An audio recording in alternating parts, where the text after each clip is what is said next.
Consciousness is the great cosmic riddle, a phenomenon so familiar, it's so impossible to explain. You experience colors, sounds, emotions, and memories, all woven together into the seamless illusion of you. But if your brain is nothing more than atoms obeying the laws of physics, where does experience come from? When neurons stop firing at death, should consciousness not vanish entirely? And yet, throughout history, billions have believed the soul persists beyond the body. What if, in the hidden world of quantum physics, there are clues suggesting they might be right? The story begins with a simple but shocking realization. Physics does not actually explain what matter is, only how it behaves. At the subatomic scale, particles do not exist as solid objects. They are waves of probability, existing everywhere and nowhere at once, until an observation collapses them into reality. This bizarre truth lies at the heart of quantum mechanics, and it forces us to ask, who or what performs the observation? In the famous double-slit experiment, particles such as electrons behave like waves when unobserved, creating an interference pattern as if each particle passes through both slits simultaneously. But when someone measures which slit it goes through, the pattern disappears, and the particle behaves like a tiny bullet. Observation changes reality. Some physicists, like John Wheeler, suggested that consciousness itself might play a role, that the universe requires awareness to solidify possibilities into facts. If that's true, then consciousness isn't a byproduct of the brain. It's the very thing the universe needs in order to exist. This radical view is known as panpsychism, the idea that consciousness is fundamental, not emergent, that every particle possesses a glimmer of subjective experience. In this modo, your mind is sentient, created by your brain. It's filtered by it. The brain acts like a receiver, tuning into a universal field of awareness. When the receiver breaks at death, the signal doesn't vanish.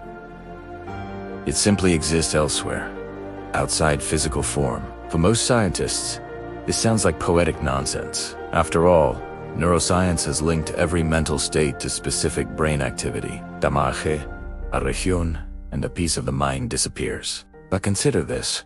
Destroying a TV antenna erases the picture, yet it doesn't mean the broadcast ceased to exist. What if the brain doesn't generate consciousness, but rather limits it, focusing an infinite awareness into the narrow beam of individual experience? In the 1990s, physicist Roger Penrose and anesthesiologist Stuart Hameroff proposed a daring theory to unite physics and consciousness: orchestrated objective reduction, or OR. According to them, quantum processes occur within microtubules,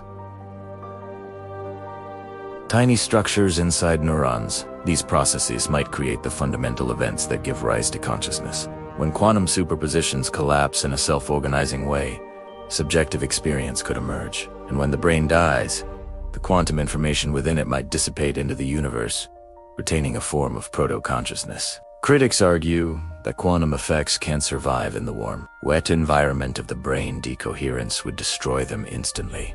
Yet experiments have shown quantum coherence in biological systems, from photosynthesis to bird navigation. Life, it seems, is better at preserving quantum order than we thought. If consciousness has quantum roots, then death might not be the end. Instead, it could be a transition, a release of bound awareness back into the cosmic field. Some near-death experiences hint at this possibility. People whose brains flatlined have reported vivid journeys, seeing brilliant light, encountering deceased relatives, or experiencing unity with everything. Upon revival, they describe these experiences as more real than real. Skeptics call them hallucinations, but studies show measurable brain activity cannot explain such complex, lucid states. Something deeper might be happening, a temporary dissolution of the boundary between the personal mind and the universal consciousness it arises from. Imagine consciousness as water in a glass. The body is the glass. The mind is the shape it takes. When the glass breaks, the water spills, merging with the ocean. It doesn't vanish, it changes form. These metaphors, echoed in ancient traditions from Hinduism to Plato, now finds strange resonance in quantum theory. Perhaps the death of the body is not annihilation but reintegration, the drop returning to the sea. Still, even if quantum consciousness survives. What does it mean? Does a personal identity endure, or only awareness itself? If your brain patterns dissolve, would you remember anything? Physics may allow for survival, but not necessarily individuality. What remains could be pure awareness, the observer behind every eye, the silent witness that has watched the universe since time began. Let's step deeper. Every measurement in quantum physics depends on an observer. But what is an observer? A conscious being, a measuring device, or something else entirely? When an electron's wave function collapses, is it reacting to a human mind or to the act of interaction itself? This question blurs the boundary between matter and mind. In 1935, Schrödinger illustrated the absurdity with his famous thought experiment. A cat sealed in a box with a radioactive atom that might or might not decay. Until observed, the cat is both alive and dead, as superposition. Only when the box is opened does it become one or the other. But what if the universe itself is like that box, existing in a state of potential until consciousness opens it? The many-worlds interpretation offers another answer. Reality never collapses. Instead, every possibility unfolds in parallel universes. In one world, the cat lives. In another, it dies. Consciousness doesn't collapse reality. It travels through it, selecting one branch of the infinite cosmic tree. If so, then death might not be an end, but a shift to another branch where you continue, perhaps unaware of the transition. Because continuity of consciousness never breaks, some researchers take this further. Quantum physicist Hugh Everett suggested that the self is a pattern spread across universes, a wave function of identity. When the body dies in one world, your consciousness might persist in another version, seamlessly. This idea resembles ancient spiritual doctrines like reincarnation, but rooted in physics rather than faith. Even mainstream science is beginning to acknowledge the limits of materialism. Physicist Max Tegmark calls consciousness a state of matter with distinct informational properties. If awareness is an emergent property of information patterns, then as long as such patterns exist in this universe or others, consciousness, in some sense, continues. But beyond equations lies something harder to define. Experience itself, the redness of red, the pain of loss, the taste of memory. No physical theory fully explains why certain brain processes should feel like anything at all. This hard problem of consciousness, as philosopher David Chalmers calls it, suggests that subjective experience might not be reducible to matter. It might be a basic feature of reality, like space and time. If so, then the death of the body does not erase consciousness. It merely alters its configuration. Perhaps the you who dreams tonight isn't the same entity who wakes tomorrow. Yet continuity persists through memory and perception. Death, then, might be the ultimate dream. The mind dissolving into a field of infinite possibilities, only to re-emerge elsewhere, like a quantum particle collapsing into a new state.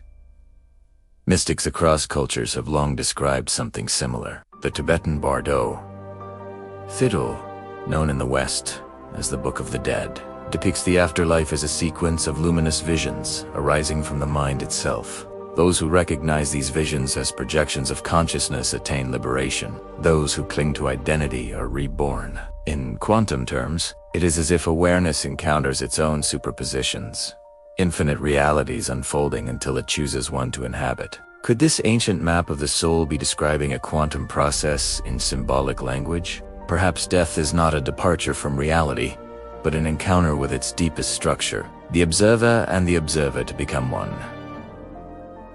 Wave and particle merge. The dreamer realizes it is the dream. If TEAS is true, then consciousness is not in the universe.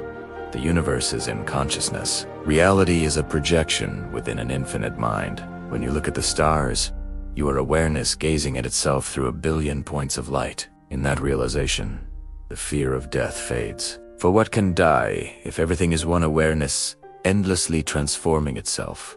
Let's imagine the moment of death. The heart stops. Neurons cease firing. The senses shut down. From the outside, it seems like the end, yet reports from near-death survivors reveal astonishing coherence. During those seconds, some describe floating above their bodies. Others feel immense peace and unity.